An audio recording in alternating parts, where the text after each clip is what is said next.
all girls are super girls, and I'm just going to use the female example. It would be the same for the male example. Both these girls have a female gender. One was born, cisgender born female. One is transgender born female. Now what does that mean? That means they both have a female gender. Always have. Day one. Always had a female gender. Your gender is how you process information. There was a book back in the 80s that came out. It was called Men Are From Mars and Women Are From Venus. And it was a very popular book back in the 80s. The guy did all the talk show circuits, going around with his book. Men are from Mars, women are from Venus. And what he was trying to show was the process, the thought pattern process that men and women have. And there is a distinct difference. That is your gender. Now, even though for these two girls, their gender is the same, they're both female in their gender, the cisgender-born female has a female sex. The transgender-born female, before surgery, has a male sex. After surgery, a female sex. Their genders are the same, but prior to surgery, they have the opposite sex. This is not, there's nothing mean in saying that. I mention these things and people within the transgender community get up in arms. How dare you? How dare you speak the truth? How dare you point out the obvious?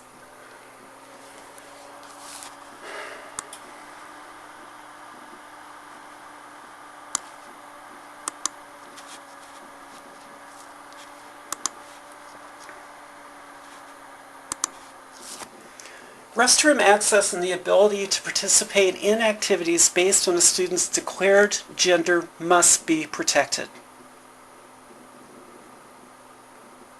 Within the controlled world of a school campus, policies that allow the school to treat students with consistency based on their gender are rather easy, since the student simply needs to make their gender known. The people they interact with on a daily basis are the same people day in and day out, which creates this possibility for consistency. And this is what kids need. They need consistency, and any psychologist is going to tell you that. Any child psychologist is going to tell you that. Kids need consistency.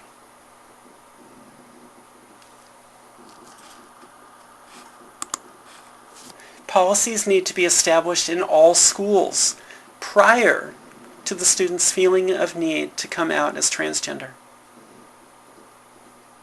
Being transgender is something you're born with. If you have what we see, most typically, now, is, students coming out, middle school, high school, and it's because they hit puberty. And when you hit puberty, oh my God, everything's going on. You have the hormone rush and everything else. Now, that child was still transgender in elementary school, but they didn't have that feeling of, oh my God, my body is working against me. And there's that desperation, that need, and that, acceleration, and all these other things. So, the kid is not only dealing with the angst of being, a teenager now, and the angst of going into middle school and high school, which, can be scary places anyway. They're also now dealing, being transgender with this feeling that my body is just completely working against me. It's different than a cisgender child. Puberty is difficult for any child to go through. It's usually not an entirely fun experience, but for a cisgender child, for the girl, she's kind of waiting for those breasts to grow. She's, she wants those things to happen. For the male child, he's looking for that hair. He's looking for that body hair. He's looking for the time when he can grow a mustache. And there's a sense of pride about that, and a sense of accomplishment and hitting a stage and becoming an adult. kind of thing. For a transgender child going through puberty, their body is working against them. It's an extremely scary time. And so it's within that desperation that they come out, because now there's I need to change this as quickly as possible. So there is that desperation.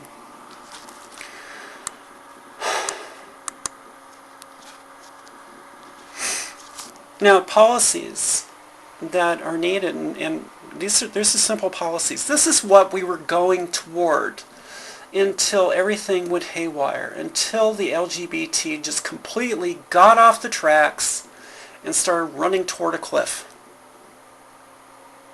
This is what we were going to. This is what we were heading for. This is what could have been done had you not screwed up so badly. All single-person restrooms on school grounds made gender neutral for any child that feels unsafe in the multi-person restrooms. Yes, this benefits a transgender child. Yes. It also helps any child that feels unsafe in those multi-person restrooms. I can tell you from experience that a lot of bullying goes on in those places. In those multi-person restrooms, in those places where the teacher isn't and they can't see, they can't protect. That's where bullying occurs. So any child that feels unsafe would benefit from all single-person restrooms on school grounds being made gender neutral. The other thing is the use of multi-person restrooms based on a student's declared on-paper gender identity. Gender identity isn't known. We don't know a student's gender identity unless they declare it to us. We don't know anybody's gender identity unless they tell us. I used to have a beard. I used to look very, very male. And people would assume, looking at me, with good reason, that I was male. But my gender has always been female. They didn't know my gender was female until I told them my gender is female. And now people know that my gender is female. Participation in activities based on a student's declared on-paper gender identity. Now, this doesn't mean, because a lot of transgender people are going to say, well, not everybody is boy or girl. And I understand that. There are people that feel they're gender queer. They're not, strictly male or female. But within our world, within our society, there is segregation between boys and girls. There just is. There's segregation because, those multi-person men's restrooms and those multi-person women's restrooms are not going away. Because, you know what? As a society, we don't want co-ed. We don't want co-ed restrooms. There is a different dynamic. There's a rather homophobic dynamic in the men's restroom of keep your head down, don't look at anybody, go in, go out, and don't make contact. Otherwise you're seen as gay. And fine, keep your, that is the dynamic in the men's restroom. Always has been, always will be. Keep it, it's yours. The women's restroom is rather different. The dynamic in the women's restroom is more social. It's not a heads down. We're not afraid to look each other in the eye. We're not afraid to smile at each other. We're not afraid to, if I tucked my skirt and my pantyhose, we're not afraid to say, hey, let me fix this for you before you walk out and are embarrassed. There is a completely different dynamic in the women's room, and that needs to remain. It really does. But we're not in a state of undress in those multi-person restrooms. And transgender people who live according to their gender are very comfortable, in a restroom that is segregated for their gender. So now we're talking about we're still talking about a segregation of men and women, but we're talking about gender identity now being the determining factor rather than the physical body. This can be done. Participation in activities based on the student's declared on paper gender identity. You know, within Title IX, what that was meant for was women's equality. That's what we were shooting for. Women should have the right to play football on the team if we want to. But now you're fighting in a different way, and for a different reason. And if a girl made, let's use this example. If the girl made the football team and was allowed to be on the football team, she still wouldn't be showering with the male players at the end of the game. She would be going to a shower that was separate from the guys, But she was still able to engage in that activity. And so we get to accommodations. Now, reasonable accommodations, this is a legal precedent. This is a legal term, reasonable accommodations. Within any business, we are held to a legal precedent that for an employee, we need to consider for them reasonable accommodations. Now, this very often has to do with some sort of, we see them as disadvantages. And I won't even say it goes beyond disabilities. When I was working where I used to work, we had a production line. It was a certain height. And so, it was because the production line was a fixed height. We had these stands that were adjustable to bring you to that height if you were shorter than that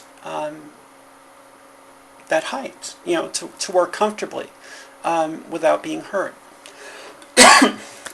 Unfortunately, for people like me who are so tall, we couldn't dig a hole in the ground and make the line shorter or taller for me. But during the time, I actually had a little girl. It was actually two sisters that were extremely short. I mean, they were well under 5 foot. I think she was like 4'9", very, very tiny little girl. And our stand wasn't designed to go that high, where she could actually still reach the line and do the work. So, for reasonable accommodation, this was a reasonable accommodation to make for her. We made her a stand. We designed one and made one specially for her, so she could do the job with reasonable accommodations. That's it. So that's the precedence. And that's the precedence that we were going to in terms of transgender kids who have not had surgery yet. Accommodations for when a state of undress, nakedness, is required. If the student has not had sex-altering surgery. So, when you're naked and you haven't had surgery yet, but you still want to participate with the girls, then we make reasonable accommodations. And those reasonable accommodations are things such as partitions, a separation, discretion, or a separate area be provided. Just as for that girl who made the football team, but now showers separately. These are reasonable. These are logical. These can be done with ease, with the comfort and safety of all students in mind.